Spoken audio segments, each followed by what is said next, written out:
гаргасан гэж үзээд те. Одоо бид эдийн шилжүүлэгчийн хаяа бол энд тогтчих штэ. Энэ тогтчих. Энэний дээдлэлт стоп лоссын тавьчих хэвээр те. Ингээд тавьчих хэвээр. За тэгээд доошоогоо типийг нь одоо эндээс энэ хэмжээ шүү те.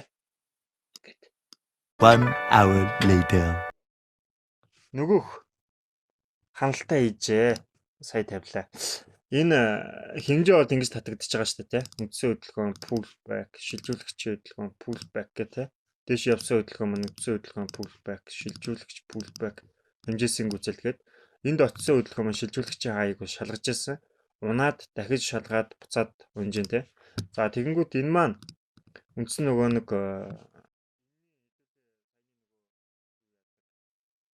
энэ нэг цаг улаан өнгөлөө.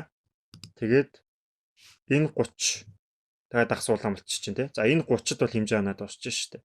Тэгэнгүүт энэ юу хэлээд байгаа юм бэ гэвэл энэ 30 минутын талаа доошоогоо шилжээд дуусахад хэмжээ ханаад дуусч байгааз. Тийм ээ. Яг энд хэмжээ ханаад дуусч байгаа тий. Эндээс явсан хөдөлгөөний хэмжээ 30 шилжээд дуусгаад энэ гэсэн үг штэ 30 шилжиж байгаа тий. Сонсож байна уу?